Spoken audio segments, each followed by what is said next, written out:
નમસ્કાર, to the point કાર્યક્રમમાં હું ધ્વનિ આપનું સ્વાગત કરું છું।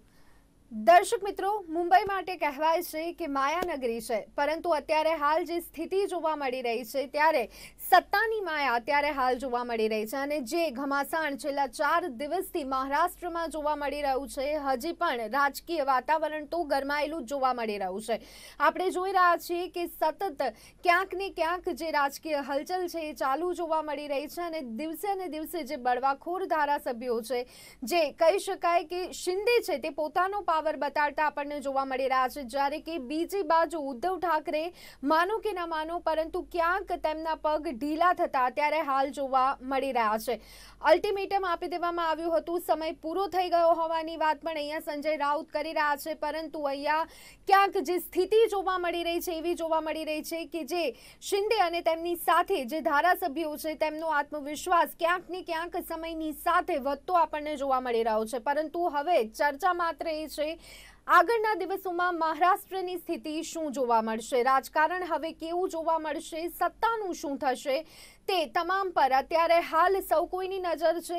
ત્યારે એ જ મુદ્દા પર આજે આપણે પણ ચર્ચા કરી રહ્યા છીએ અને આ ચર્ચા માટે અત્યારે હાલ મારી સાથે જોડાયા છે પ્રશાંત ગઢવી કે જેઓ પોતે રાજકીય વિશ્લેષક છે અને અન્ય એક મહેમાન આપણી સાથે જોડાયા છે અરુણ કોટેચા કે જેઓ પોતે વરિષ્ઠ પત્રકાર છે કે જેઓ મહારાષ્ટ્રથી આપણી સાથે જોડાયા છે। બંને મહેમાનોનું સ્વાગત છે।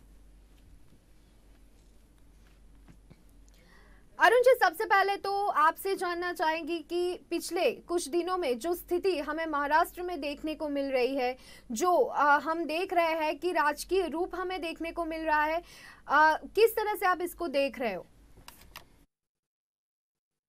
मैडम, महाराष्ट्र में जो राजनीतिक संकट अभी सामने आया है, ये तो अभी शुरुआत हुई है इसकी, ये अभी काफी लंबा चलेगा। अभी शिवसेना के जो बागी विधायक है वो अभी सूरत आए थे आपके दरबार में, फिर वहां से वो गुवाहाटी गए। अभी गुवाहाटी से आगे कहाँ जाएंगे इसका अभी किसी को भी अंदाजा नहीं है। लेकिन जिस प्रकार से शिवसेना के विधायक अचानक से पार्टी फूट गई ऐसा दर्शाकर यहाँ से रवाना हो जाते हैं। सुबह विधान परिषद के चुनाव यहाँ मुंबई में होते, शाम तक वोटिंग चलती है, उसके बाद उसके रिजल्ट्स आते हैं और अचानक से इतने सारे विधायक यहाँ से रवाना हो जाते हैं। तो ये सारी जो राजनीतिक उथल पुथल जो मची यहाँ पर तुरंत में, यानी ऑल ऑफ अ सडन किसी को इंटेलिजेंस को भी पता नहीं चला, सरकार के जो सीएम है, डीजी है, सबको किसी को भी खबर नहीं लगी कि सरकार संकट में है और अचानक से इतने सारे विधायक महाराष्ट्र से बाहर रवाना हो रहे। उनका एक ही मिशन था कि शिवसेना को अलग फोड़ करके अलग से उनका ग्रुप बनाया जाए, या जो भी उनकी आगे की रणनीति होगी बीजेपी के साथ बोलो या और भी कोई पक्ष के साथ में पार्टी की सरकार बने। लेकिन आज इसको 4 दिन हो गए पूरे। 20 जून को चुनाव हुए थे, शाम तक सारा सिलसिला चला, 21, 22, 23, 24, आज 24 तारीख तक के जो सिर्फ फूटाफाट का ही काम चल रहा है, इसमें कहीं जुड़ने का काम नहीं है। इस बीच महाराष्ट्र के मुख्यमंत्री उद्धव ठाकरे, इन्होंने भी अपनी मन की बात कही, लोगों से भी कही, विधायकों के सामने भी अपना प्रस्ताव रखा। उन्होंने पहले अपना इस्तीफा देने का भी मन बताया ताकि विधायक लोग कहीं नाराजगी है तो उसकी दूर हो जाए, लेकिन उनकी ये भी शर्त थी कि आमना सामना हो, सामने बैठ के बात की जाए। और लेकिन अभी तक इस विषय पे कोई गंभीरता से किसी ने लिया नहीं। हालांकि मुख्यमंत्री के इस प्रस्ताव पर एकनाथ शिंदे ग्रुप ने यह कहकर टाल दिया कि अब हम काफी आगे निकल चुके हैं। लेकिन अब आगे और पीछे तो अभी कोई आगे निकल चुकी है, कोई सरकार तो उनकी बन नहीं गई, कहीं उनको कोई ग्रुप को ऑथेंटिसिटी तो मिली नहीं, कहीं उनको साथ में कोई महाशक्ति के रूप में कोई पार्टी तो जुड़ी नहीं। फिर ये एक ऐसा अंदाजा लगाया जा सकता है कि हम आगे निकल गए। अब उसके अनुरूप आज सुबह जब संजय राउत, शिवसेना के प्रवक्ता कहेंगे या महत्वपूर्ण लीडर है शिवसेना के, उन्होंने भी कहा कि अब हमने जो प्रस्ताव रखा था कि 24 घंटे में आप आइए बातचीत कीजिए, वो भी अब उनका भी समय निकल गया है। अब उन्होंने भी चैलेंज किया है कि शिवसेना पूरी मजबूती से वापस से अपने जमीन पर अपनी साख बनाएगी। अब उन्होंने भी जी देखने को मिल रही है। काफी लोग विरोध कर रहे हैं जो कि उद्धव ठाकरे के सपोर्टर्स हैं, लेकिन महाराष्ट्र की आम जनता की अगर हम बात करें तो उनका क्या मानना है? यहाँ पे हम देख रहे हैं कि काफी सारे जो बागी विधायक हैं उनका मानना है कि एनसीपी और कांग्रेस का प्रभुत्व हमें ज्यादातर देखने को मिल रहा था। जो हिंदुत्व का मुद्दा है वो कहीं ना कहीं साइडलाइन होता हुआ देखने को मिल रहा था। लोग क्या मान रहे हैं अभी? हिंदुत्व के मुद्दे की बात करें मैडम, तो ये तो जग जाहिर है कि जिस दिन शिवसेना ने कांग्रेस और एनसीपी के साथ हाथ मिलाया और बीजेपी को नजरअंदाज करके सरकार यहाँ पे महाविकास आघाड़ी की बनी, उसी दिन ये तो लोगों में बोलो या राजनीति के क्षेत्र में लोगों के समझ में आ गया कि हिंदुत्व का मुद्दा तो अब कहीं ना कहीं तो थोड़ा ढीला पड़ेगा शिवसेना के मद्देनजर देखे तो। क्योंकि जब पार्टी को ऐसी पार्टियों से हाथ मिलाना पड़ रहा है एनसीपी और कांग्रेस के साथ में, तो वो जब त्रिशंकु सरकार बनती है, त्रिशंकु पार्टियों की सरकार बनती है, तो कहीं ना कहीं तो अपने मुद्दों को बाजू में रख के कॉम्प्रोमाइज करना ही पड़ता है। तो रहेगा स्थानीय जनता है वो भी अभी जो चल रहा है उससे खुश है, उसके साथ सहमत है, ये हम मान सकते हैं। किस विषय को लेकर बोल रहे हैं आप? जी, अभी जो चल रहा है, अभी काफी सारे जो बागी विधायक है वो शिवसेना से अलग थलग होके हमें देखने को मिल रहे हैं। तो अभी जो प्रक्रिया हो रही है सारी, जो हमें राजनीति मिलने को देखने को मिल रही है, उसके बारे में सामान्य जनता क्या सोचती है? सामान्य जनता की बात हम करें तो अब एक्चुअली देखा जाए ना, तो ये पॉलिटिकल सिनेरियो आज ऐसे हो गए कि सामान्य जनता को इसका कोई लेना देना नहीं हो रहा है। आज ये सब पॉलिटिकल लीडर्स बोलो, पॉलिटिकल लोग बोलो, ये सारे लोग अपनी अपनी राजनीति के चक्कर में जनता को तो पिसते ही है जी। अब जनता की बात करें तो हम एक पॉलिटिकल पार्टी के कार्यकर्ताओं की बात कर सकते हैं जो रिलेटेड है पार्टियों से, या हमारे जैसे लोग जो मीडिया से जुड़े हैं, या प्रशांत जी जैसे लोग जो राजनीति का ज्ञान रखते हैं, लोगों को इसकी जानकारी देते हैं। लेकिन आम जनता तो इसमें पिसी जाती है, इसमें उसका कोई लेना देना नहीं है। अब रह गए पार्टी के कार्यकर्ताओं की, पार्टी वर्कर्स के लेवल पे देखा जाए तो आज महाराष्ट्र में, अब हम लोग भी नागपुर से बिलोंग करते हैं, यहाँ से देवेंद्र फडणवीस खुद नागपुर से बिलोंग करते हैं। बीजेपी की एक बहुत बड़ी शक्ति आज नागपुर की है, वो पूर्व सीएम रह चुके हैं, लेकिन किसी कारणवश शिवसेना का साथ छोड़ना पड़ा था और मुख्यमंत्री पद से उनको हटना पड़ा था। एनीवे, अब आज की जो स्थिति है महाराष्ट्र में जो हम देख रहे हैं, शिवसेना से इतने सारे विधायक अचानक चले जाना, यह कोई एक दिन की बात नहीं थी। ये धीरे धीरे यह जो अंदर गुस्सा पनप रहा था पार्टी के प्रति बोलो या शिवसेना के प्रति बोलो या उसके नेतृत्व के प्रति बोलो, कहीं ना कहीं गलतियां नेतृत्व से भी हुई है। लेकिन मुझे नहीं लगता कि इतना बड़ा खामियाजा पार्टी को भुगतना पड़े, इतनी बड़ी गलती नहीं दिखती है।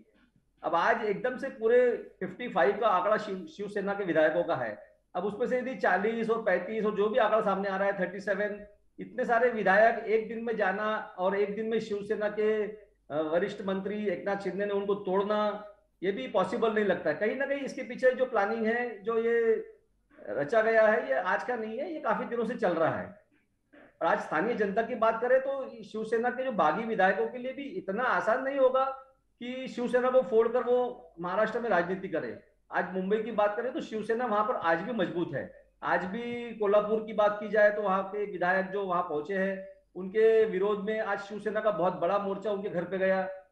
वहां के स्थानिक लोगों ने भी शिवसेना के अध्यक्ष उद्धव ठाकरे के समर्थन में अपनी नारेबाजी की। और आज ऐसा दिखाई दे रहा है, अब उस दिन रात को भी हम देखे कि जब उद्धव ठाकरे वर्षा जो आधिकारिक निवास स्थान होता है, सरकारी निवास स्थान उनका वर्षा, वो छोड़कर अपने मातोश्री बंगले पे गए, तो उस दिन भी उन्होंने देखा था कि वहां पे पब्लिक का जो जमावड़ा था वो काफी हद तक उद्धव के समर्थन में था। अब नो डाउट ये राजनीति है, पब्लिक आती भी है, जमाई भी जाती है, that's a different thing. But जो माहौल बनता है वो सहानुभूति का माहौल क्रिएट होता है। तो इसमें आज मुंबई में तो शिवसेना की जड़ें मजबूत है। It is not so easy to beat Shiv Sena in Mumbai.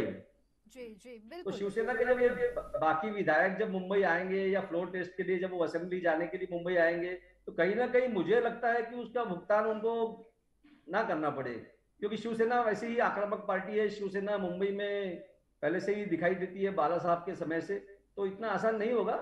ये सब चीजें राजनीति है, इसमें कैसा आगे करवट बदलती है, कैसे वो नया डिसीजन लेते हैं। अभी कोर्ट है, अदालत है, विधानसभा के अध्यक्ष उपाध्यक्ष, इनके फैसले है, कभी काफी लंबी प्रोसेस है। બિલકુલ બિલકુલ પ્રશાંતભાઈ આપણી સાથે જોડાયેલા છે. પ્રશાંતભાઈ, હવે શું લાગે છે આગળના સમીકરણો કેવા મહારાષ્ટ્રમાં આપણને જોવા મળી શકે છે? અહીંયા જે રીતે ધારાસભ્યો સામે આવ્યા છે અને અહીંયા કહેવામાં પણ એવું આવી રહ્યું છે કે કોઈ જબરજસ્તી કરવામાં નથી આવી અથવા તો કોઈ પણ પ્રકારનું દબાણ કરવામાં નથી આવ્યું. ક્યાંક એક બાબત એ પણ સામે આવી હતી, પરંતુ હવે તો એ પણ બાબતો સ્પષ્ટ થઈ ગઈ છે, વિડીયો સામે આવી રહ્યા છે. ત્યારે હવે કાયદાકીય રીતે જો જોઈએ તો હવે આમાં ઉદ્ધવ ઠાકરે અને અત્યારે હાલ જે સરકાર છે એ શું કરી શકે છે આ વિધાયકો સામે? સૌથી પહેલા તો એકનાથ શિંદે જ્યારે બળવો કરવાનું વિચાર્યું તો એક્ઝેક્ટ 2/3 નો આંકડો એમની સાથે રાખવો પડશે એવું એમને ખબર હતી. એટલે ક્યાંકથી એમને બહુ સારી રીતે પઢાવવામાં આવેલું છે કે આટલો આંકડો પહેલા તો લાવવો પડશે અથવા લઈને જવું પડશે તમારે, તો જ તમે કોઈ પણ પ્રકારની પોતાની દાદાગીરી ચલાવી શકશો. આજે ઉદ્ધવ ઠાકરે કે આખી શિવસેનાએ જે ઢીલું વલણ એપ્લાય કર્યું છે, કેમ કર્યું છે કે ભાઈ 37 ધારાસભ્યો ભલે સાચા કે ખોટા, કારણ કે હજી નથી કોઈએ સાચા જોયા, જે ગયા છે એ લોકોએ પાક્કા પાયે સમર્થનથી નથી કીધું કે ભાઈ અમે એકનાથ શિંદેની જોડે છે અને એ જે કહી રહ્યા છે એને અમે સમર્થન આપી અને અમે ઉદ્ધવ ઠાકરે સામે બળવો પોકારવા તૈયાર છે.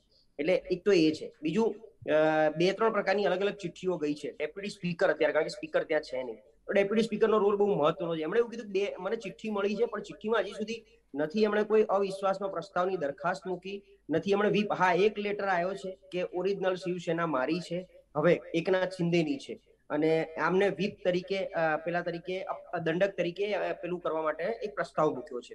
તો એની સામે આ લોકોએ પણ 12 જણને ગેરલાયક ઠરાવવા માટેનો પ્રસ્તાવ મૂકી દીધો છે. હવે એ ડેપ્યુટી સ્પીકરનો રોલ બહુ જ મોટો રહેશે અત્યારે ટેમ્પરરી. એ બધા ચિઠ્ઠીનું અવલોકન કર્યા પછી શું ડિસિઝન પર આવે છે, કેટલાને લાયક ગણવા, કેટલાને ગેરલાયક ગણવા, સસ્પેન્ડ કરવા ઉપર પણ આવી શકે છે જો ધારે તો, કારણ કે પાર્ટી વ્હીપ જારી કરી શકે છે. પણ અત્યારે પાર્ટી વ્હીપની મારામારી ચાલે છે. હવે એટલે આ જે કંઈ સિયાસી સંકટ આખું જે ઊભું કર્યું છે એ સત્તા માટે છે, સ્વમાન માટે છે કે સન્માન માટે છે, એ મને સમજાતું નથી. કારણ કે હિન્દુત્વની જો તમે વાત કરો છો તો એ દિવસે તમારું હિન્દુત્વ ભૂસાઈ ગયું હતું જે દિવસે તમે આ ગઠબંધન એમવી મહાવિકાસ અઘાડી બનાવી હતી.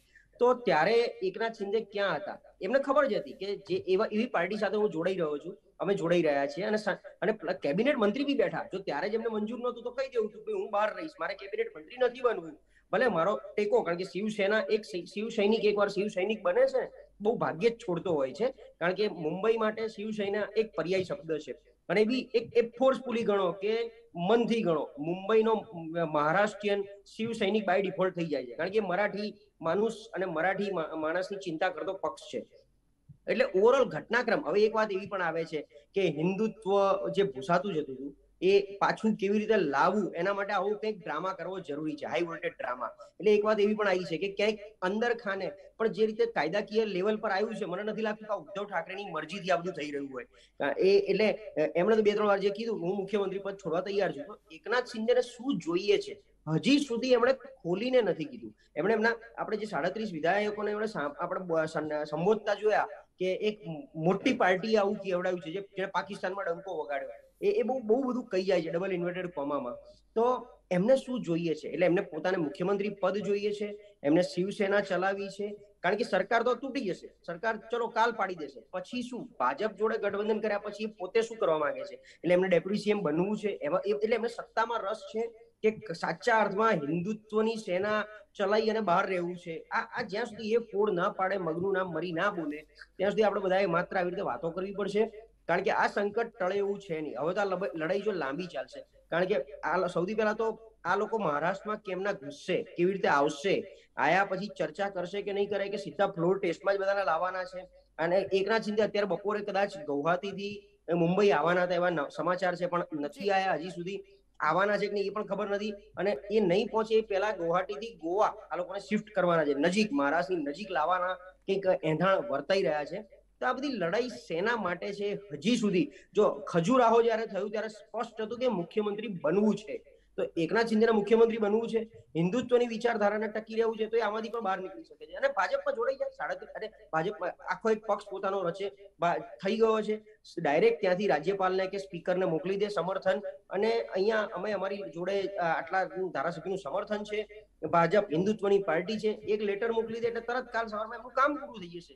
તો હજી કેમ સમય લઈ રહ્યા છે એ મને સમજણ પડતી નથી. આ બધાની વચ્ચે કોંગ્રેસ અને એનસીપી બહુ જ મેચ્યોર વલણ અપનાવી રહી છે. હજી પણ ઉદ્ધવ ઠાકરે એવા આક્રમક દેખાતા નથી. અને તમે જો અલગ સ્ટેટમેન્ટ, અત્યાર સુધી આદિત્ય ઠાકરે શાંત હતા, જેમણે આજ સવારથી સ્ટેટમેન્ટ આપવાનું ચાલુ કરી દીધું છે. તો હજી બી મને લાગે છે 2-3 દિવસ આમાં ખેંચાશે, પછી જઈને થોડી ક્લેરિટી આવશે કે શું કરવા માંગે છે. જી બિલકુલ.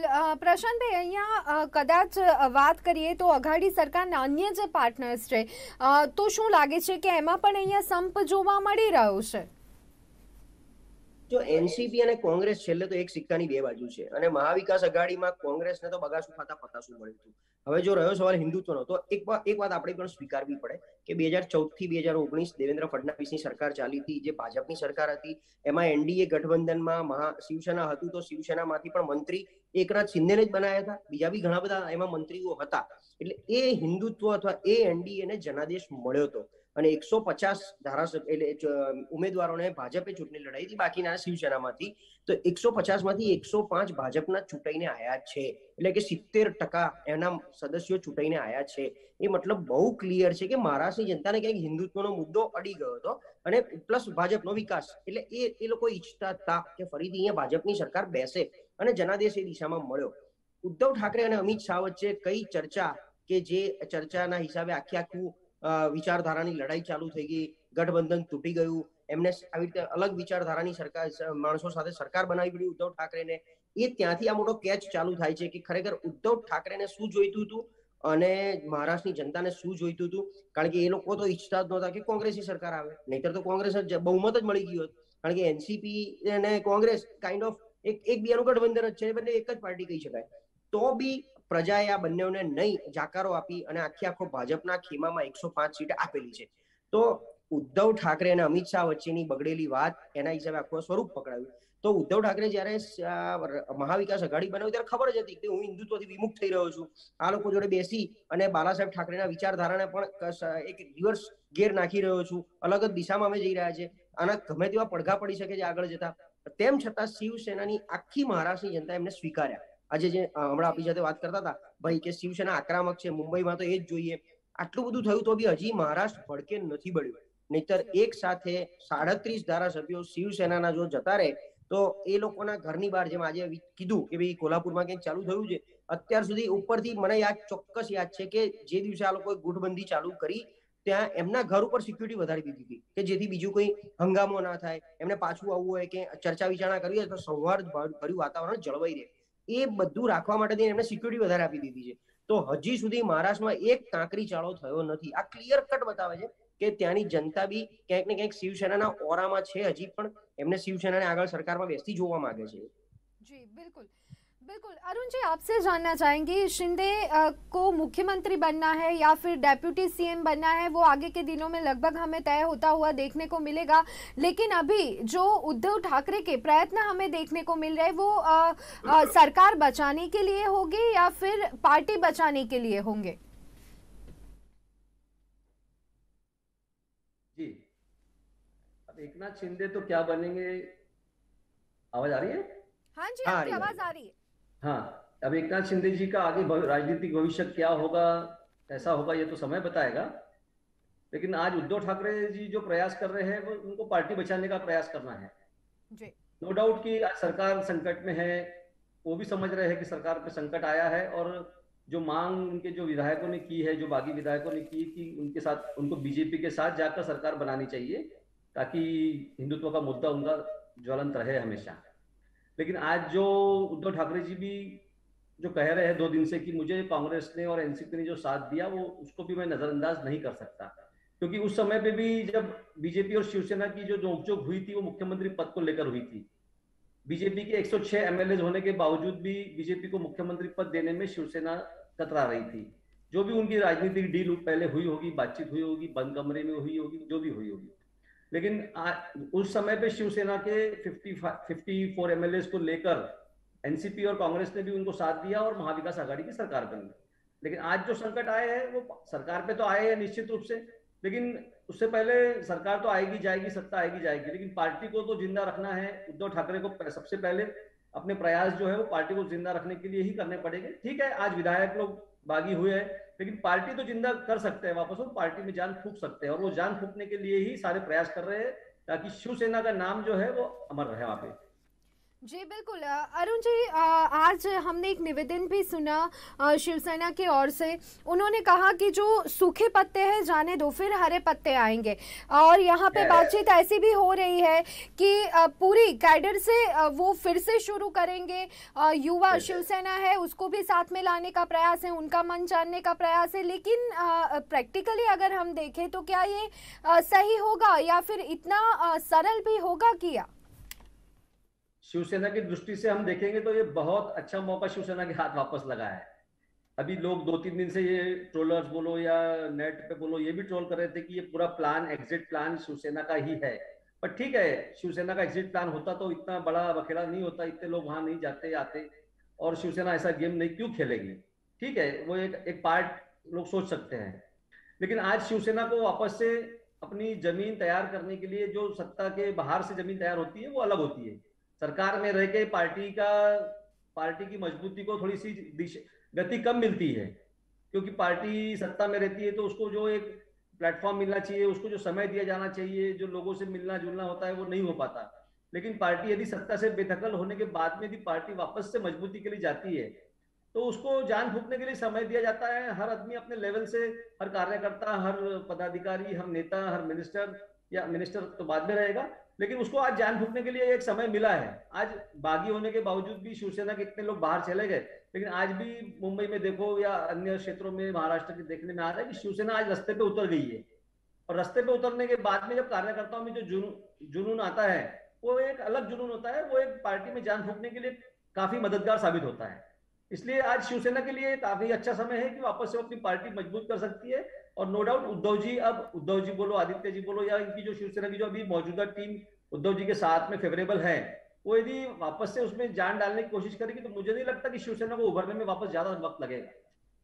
जी बिल्कुल। अरुण जी, अभी के जो हालात है कहीं ना कहीं हमें ये भी देखने को मिल रहा है कि शिवसेना एनसीपी पे ठिकरा फोड़ना चाहती है। आगे के दिनों में हमने देखा है कि शिवसेना सत्ता में आने के लिए पहले कभी हमें आग्रही देखने को नहीं मिली, लेकिन उद्धव जी में कहीं ना कहीं ये हमें देखने को मिला। तो अभी ये जो स्थिति हुई है उसके जवाबदार कहीं ना कहीं उद्धव ठाकरे को भी माना जाएगा।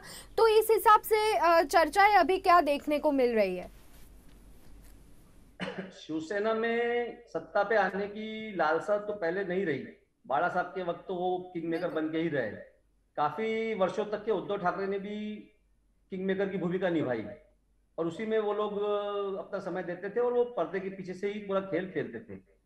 उद्धव ठाकरे को भी मुख्यमंत्री बनने के लिए फोर्स किया गया। यह कल उद्धव ठाकरे ने खुद अपने फेसबुक लाइव में बताया कि मुझे जब मीटिंग में, जब हमने महाविकास आघाड़ी सरकार स्थापना की कोशिश की तो शरद पवार साहब ने उनको अलग से ले जाकर कहा कि आपको इसमें लीड लेनी पड़ेगी जब ये सरकार चल पाएगी।